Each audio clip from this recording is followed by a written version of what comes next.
Ashamaa harka fuunee kabajamtoonni fi hordoftoonni maatii mastuutuuf taatan hundi keessanuu kan biyya keessa jirtanis kan biyya ambaa keessa jirtanis nageenyi haraarri waaqayyoo isiniif haa baay'atu jecha akkasumas akka mooltanii nagaa ooltanii annagaa kootii galata waaqayyoo dhugaa har'a jechuudha waan ajaa'iba gurra namaatti dhageettii namatti hin tolle tokko isinii qabadhee dhufe jechuudha maalidha yoo jettanii viidiyoo samuunii hojjedhe irratti akka walee tuubii abbaa manaa hinaan irraa jaalalli naqabee jira namni kuni hiriyaa kiyyaa jechaa turte jechuudha.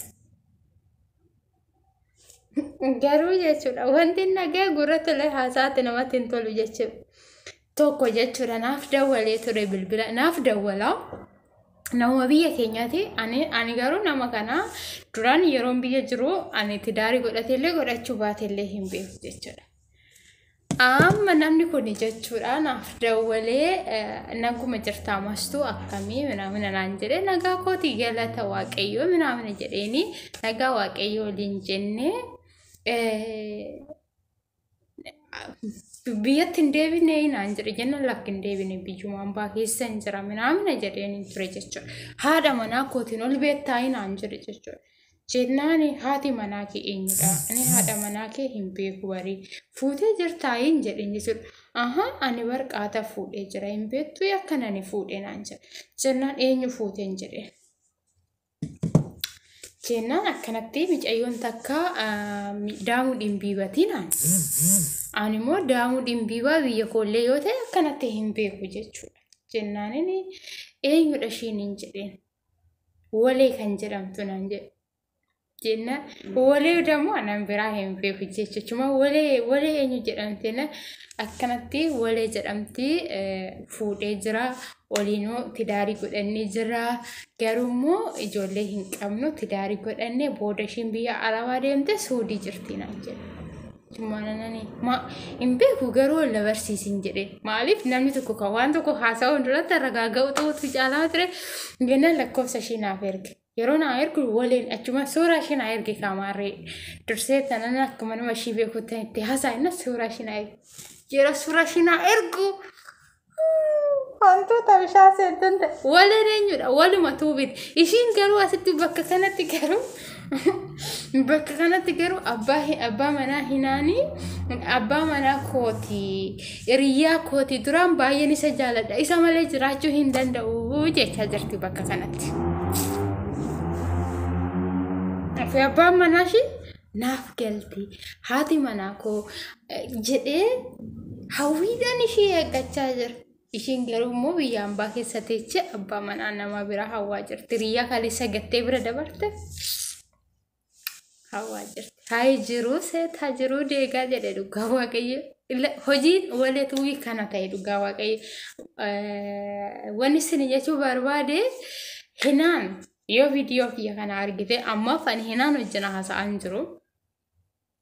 Hinaan yoo waliin haasa'atu jiraatte durallee ani waleen akkaataa isheetti goddanyaa nuuf taate abbaa manaa hin qabudha. Abbaa manaa hin qabu nuun jette. Hinaan tuubii waleen abbaa manaa qabdi biyya. Dubbii gabaabaa sitti himudha. Waleen abbaa manaa qabdi, hiriyaa qabdi. Anatu biyya arabaatu natu ergee mana ijaaraa jirra wanti beekaan beeku karoorri isaa hawwii ana hin jinne wayitiin ishii eegaa jira. Ishiin garuu asitti jechuudha. Hiriyaa ishii kalecha gattee bira dabarte hawwaa deeffachuudhaaf ani yeroon isa arge jiraachuu hin dandeenye yeroon isa arge du'uun heda yeroon isa arge akkana ta'an jira jechaatu jirti jechuudha. Sababa saniif iyyuu waleetuu fi abbaa manaa qabdi ishee hinaan dubbii gabaabatti. Garuu waan ishiin sirratti kan hojjechaa jirtuufillee hin beeku. Namni tokko immoo nama tokkooti sila ta'eefu abbaa manaa kee qabadhoote hinaanii ta'u. Garuu immoo waleetuu fi abbaa manaa qabdi jechuudha. Hordoftoonni fi kabajamtoonni maatii mastuu isinoo odoo isin ta'e odoo isin irra ga'e maal gootume? Maaliif akkam gootume? Anamma dubbii gabaabatti walitti dawwalee jechuudha nan gaafadha. Maaliif akka nu sobde bichaa nan gaafadha dubbii gabaabaa maaliif nu gizee nutti dhuftu hiriyyummaadhaan abbaa manaa hin qabuun nun jette. Garuu ani hinaan yeroo godanya shitaanu anis riyaa nan qaba. Isheenis riyaa hin qabdi. Oliin jennee walitti godanyummaa dhufne jechuudha. Akkamitti jidduu kana keessatti waleen an abbaa manaa hin qabu nuun jette. Anaaf gaafii natti ta'e. Ani waleen anaaf fira kooti. Nama biyya kootitti fira kootis. Garuu abbaa manaa hin qabu naan jette. Hoo abbaa manaa hin qaban nuun jette waa irraa fudhannaa. Idaashiin dammoo keechisiisetti yaada biraa yaaddee jirti. Dirqama abbaa manaa hinaanii fudhachuu barbaadde sila ta'eefu ishiin dhugaan baasuu dide jechuudha. Dhugaan har'aa immoo oolee hin bulu. Dhugaan har'aa yoosuu namaaf ba'a jechuudha. Maaliif akka nu sobde garuu hin beeku jechuudha. Mucaan suuraa ishii yeroo naa ergu dhugaan nan qaana'e jechuudha. Maaliif baay'een qaana'e baay'ee natti dhaga'ame maa natti hin dhaga'amne ree. Akkamitti oduu abbaa manaa qabdu abbaa manaa hin qabu jettee nuyi ol baratti. Akkamitti oduu abbaa manaa qabdu oduu qabaattee biyya keechaa jirtu akkamitti hin qabu nuun jette. Anaaf ajaa'iba rabbiiti jedha. Anaaf ajaa'iba natti ta'e. Isinoo maal jettume? Hordoftoonni fi kabajamtoonni maatii mastuutuu taatan hundi keessanuu oduu fakkeenyaa fi dubartiin takka abbaa manaa keessan anumaa hin qabu jettee jana jirattee gaafa tokko immoo gaafa ishiin isinirraa gargar ba'ee waan akkanaa hiriyaa inni ishiidhaaf jedhee sin gate sanirraa kana dhageessan hagam sinitti dhaga'amu laala. Garuu ammaaf dirroo fi hinaan wajjin jiru. Hinaani obboleetti ko abbaa manaa kee qabadhu gadi lakkisin micoon abbaa manaa qabdi. Garuu immoo akka manni kee hin diigamne jechuudha. Inni biraa dammoo ani kana saniilee jedhee mucaatti himne jechuudha. Ishiin wanta akkasii nan beekas hin jennin wanta akkana hojjechaa jirtis hin himne. Maaliif mana ishii diiguun barbaadu? Ani garuu immoo dura waleedha nan dawwalee fi gaafadhe. Mee walee waan ishiin naan jettu nan gaafadha. Gizee waan ishiin naan jettu gaafadhu san bilbila dawwalee fi sagalee ishii siniifaa waraabaa jechuudha. Sagalee walee waanuma ishiin jettu bichaan dhaggeeffadha.